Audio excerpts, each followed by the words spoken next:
Here, this is Friday at the Masters, brought to you by Roland Bennett at Barrett Financial Group, and it's a true pleasure to have professional coach Jonathan Liss in the studio calling the shots with me today, and it's always a pleasure to be sitting right next to Carol Blonder. Carol, I just appreciate you so much. You're just like one of the world's greatest people. Well, and you're it's such a so sweetheart. fun But to you know come on what? your More show. than anything, we have known each other 100 years.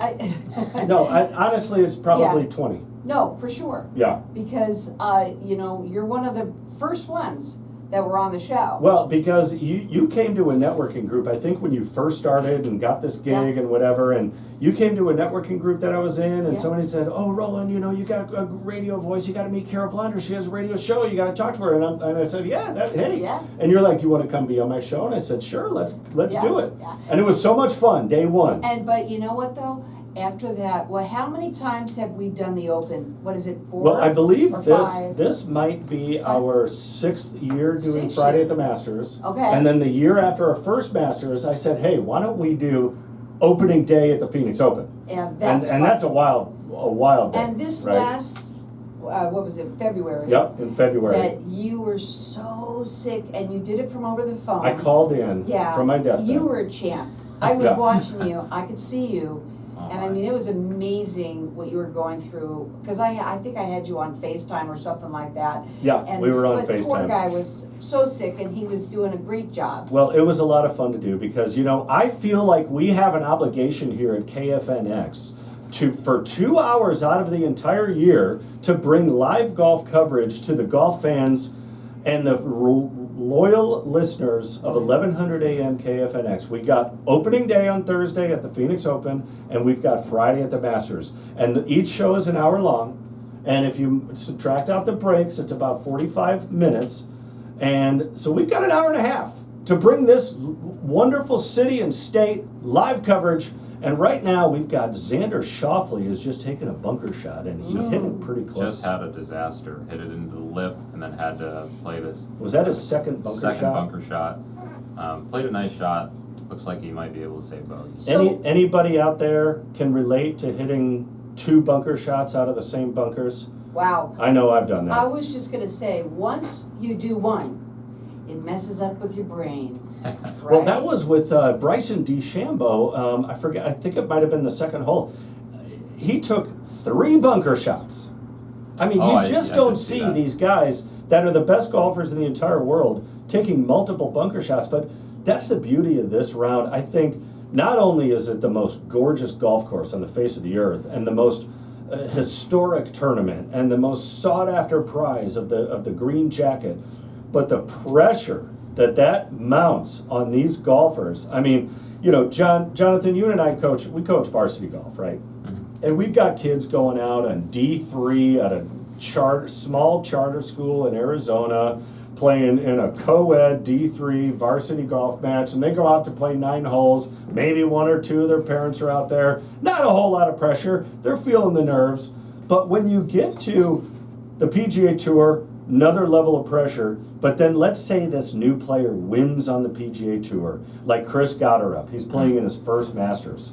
And you get there. And what's unbelievable about the Masters is you download the Masters app, you can actually click on any single player on the entire leaderboard. They got cameras all over the golf course. It's unbelievable how many cameras out there, which is why they say you can't see the undulation of the golf course because of how many cameras they have out there. But you can you go to masters.com, click on anybody on the leaderboard, you can watch every single shot from every single player, every putt, every wedge, every drive, every iron, from every player. No other tournament on PGA Tour has that ability.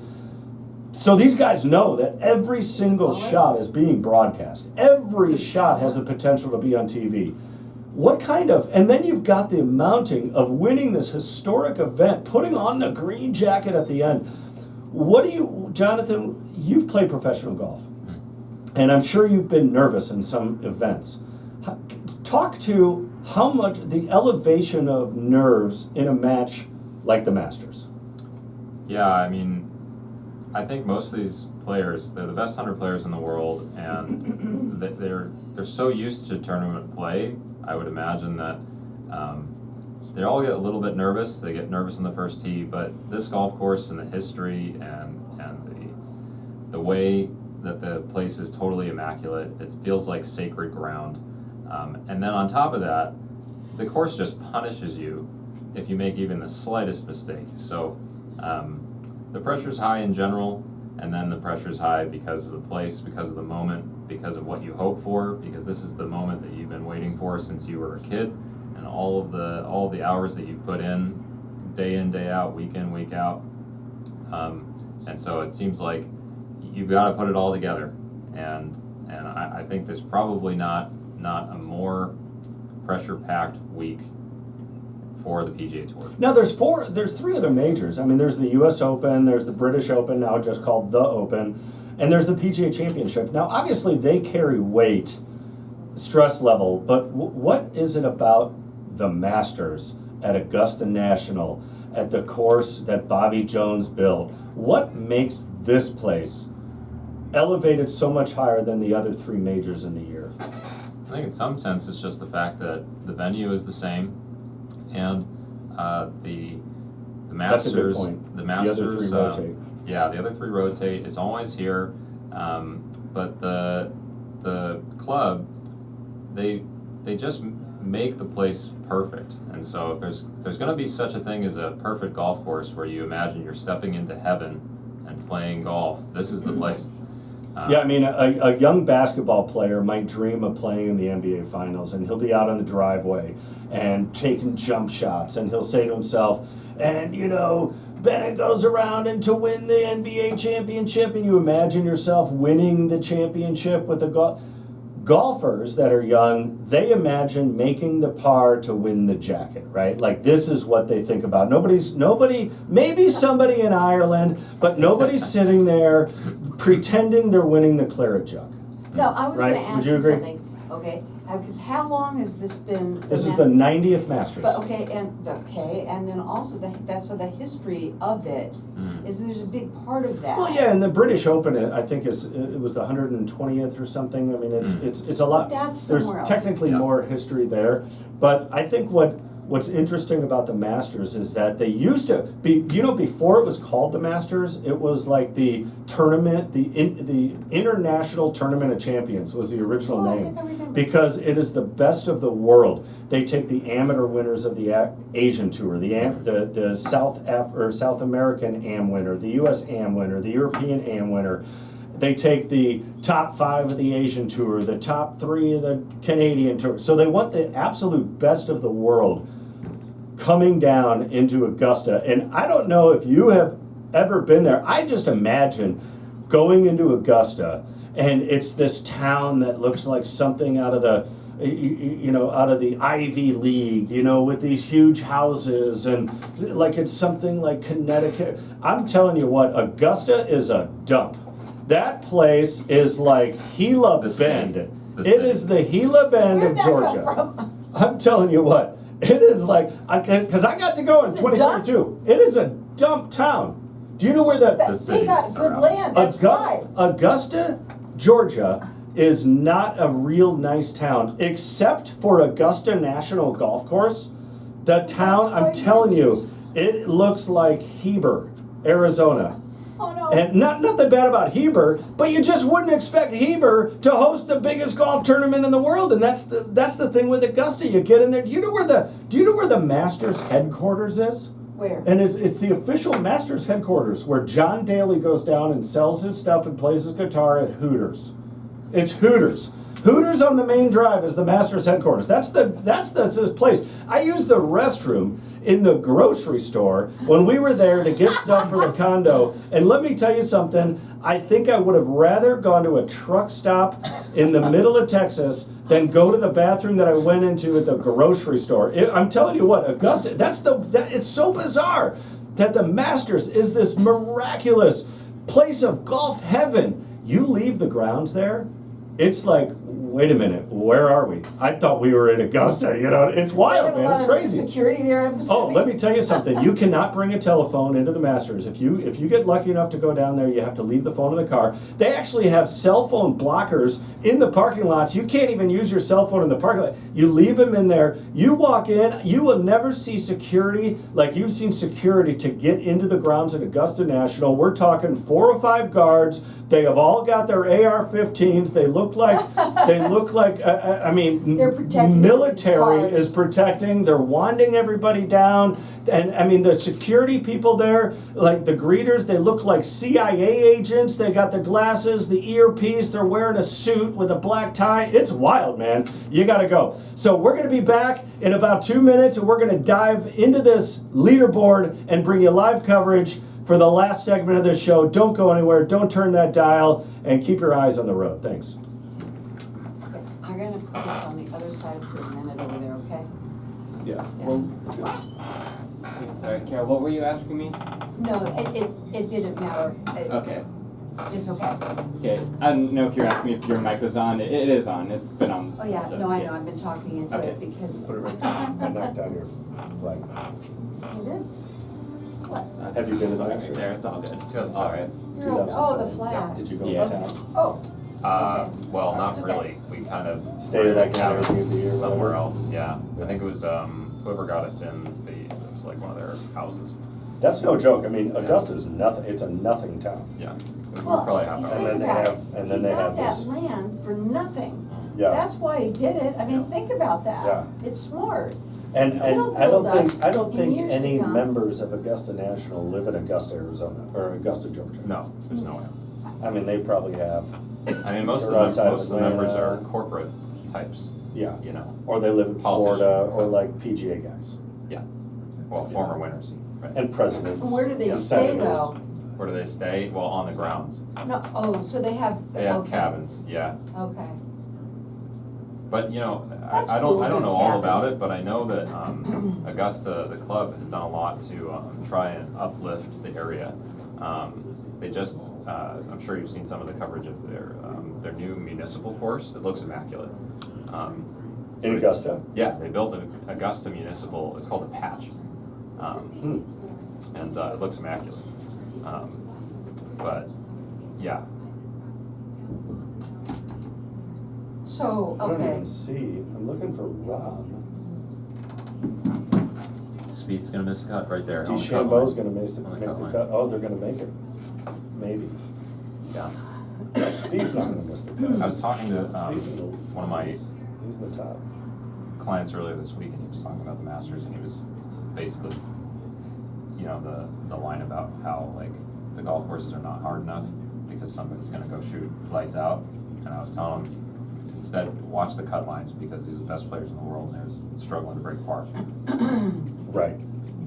I mean, you've got the best players in the entire planet, and 20 of them are under par. Rom belongs to Silverleaf up here, and he's got the course record, and I'm pretty sure it's 59. If it's not, it's 60, but he's got the course record, and it's not an easy golf course, and Right. he's going to go kill it. I mean, he probably averages 65, and Right. At worst. yeah, and he's horrible.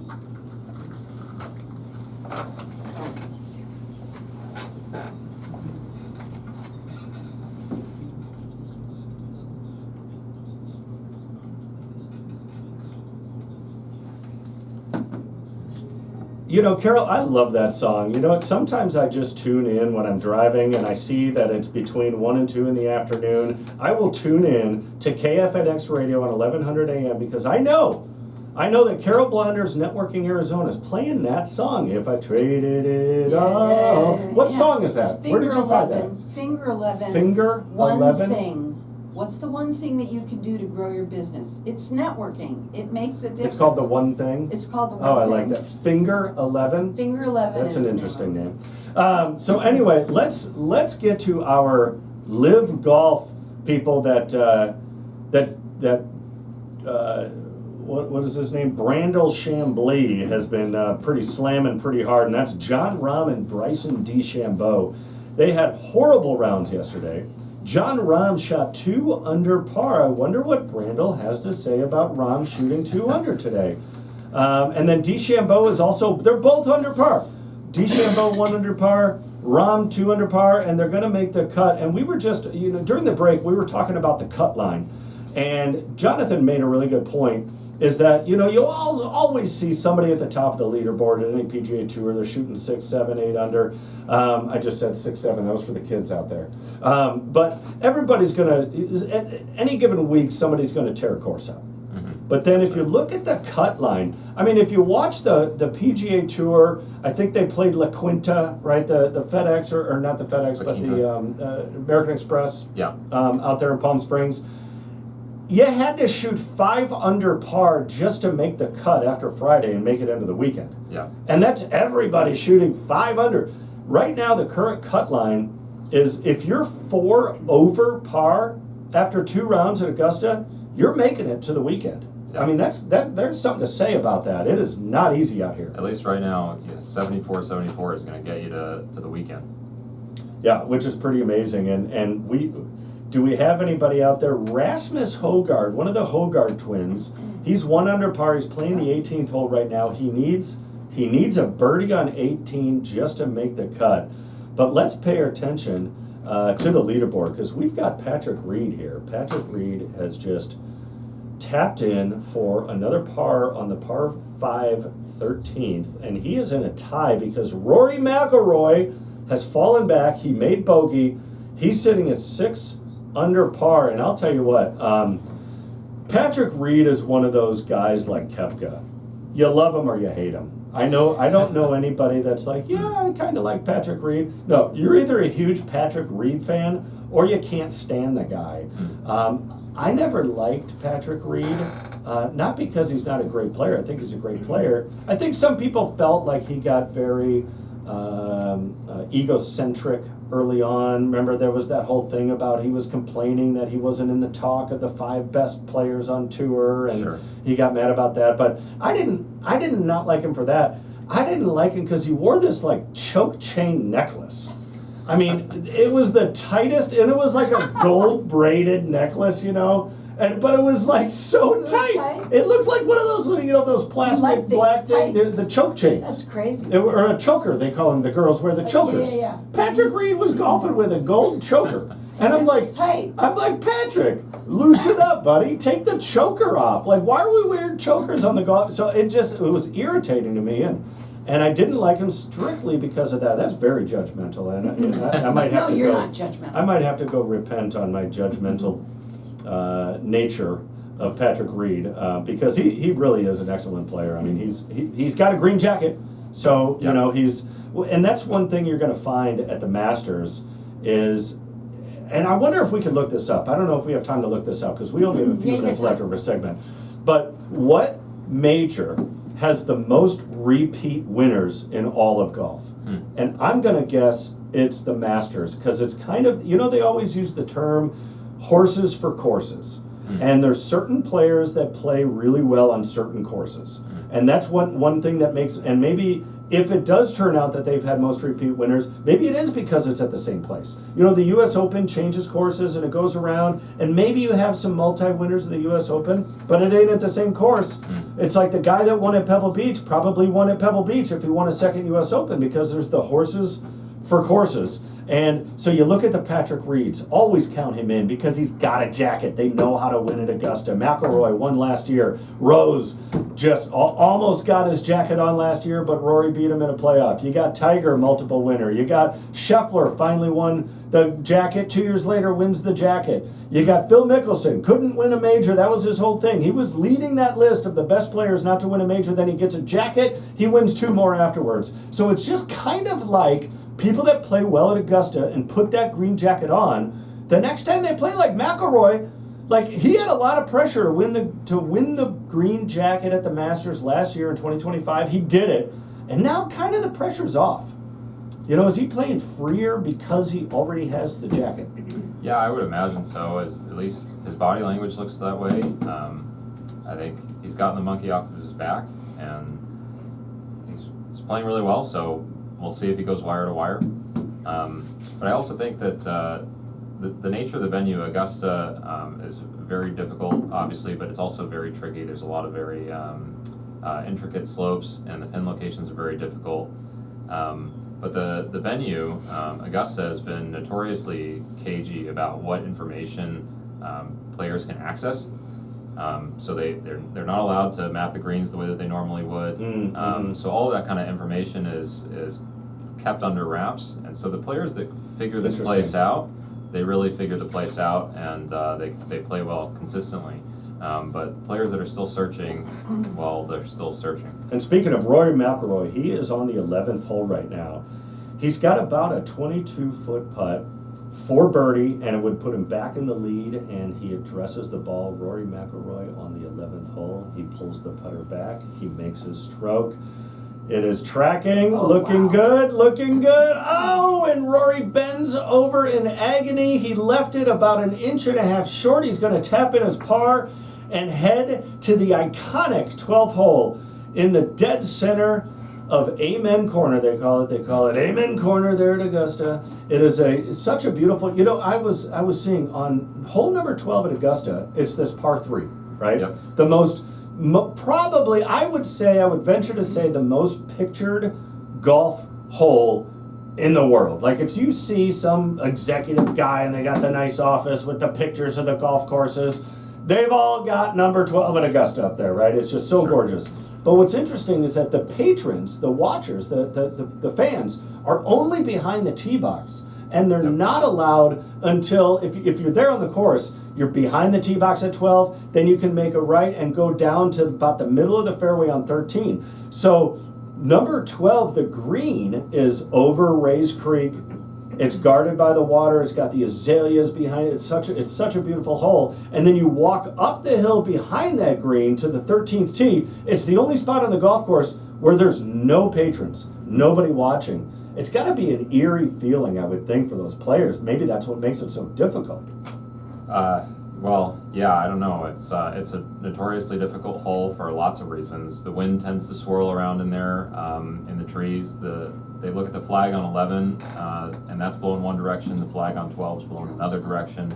The wind can be higher up in the trees, can be doing something else. Yeah. But then when you go over to the 13th tee, they've extended that tee back further into the trees. Yeah, it's like in the middle of the woods that you're Yeah. hitting from. I mean, when you go there, if you get a chance to go to Augusta, it is magical, like you said, but you can't even see the guys on the 13th tee. Yep. I mean, it is really eerie, but Patrick Reed is teeing it up right now, tied for the lead on the 14th tee box right now, and he just, my goodness, what a smash.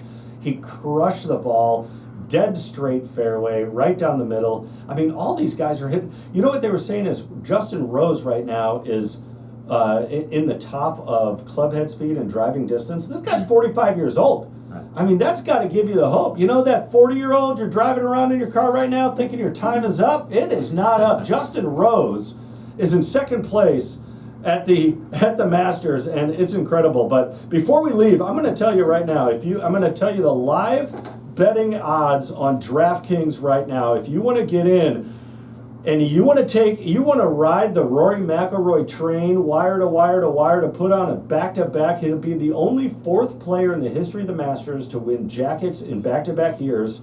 It's right now a plus 210. That means you're more than doubling your money on Rory. Patrick Reed's a plus 560 right now on DraftKings. I mean, that's probably not a horrible bet.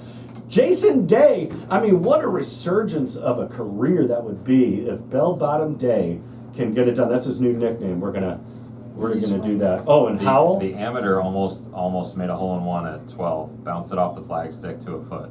The amateur. I mean, can you imagine the amateur? I think that's awesome. The Mid-American Amateur or something winner, right? Holly's 18 years old. He's a senior in high school, and he's teeing it up with Rory McIlroy for the first two rounds at the majors. Great. I couldn't believe it. I got to thank my guest, Jonathan List. Go to jlist.golf to get your lessons. My name is Roland Bennett. I am here with Carol Blonder. Thank you so much for listening. We will see you next year at Augusta.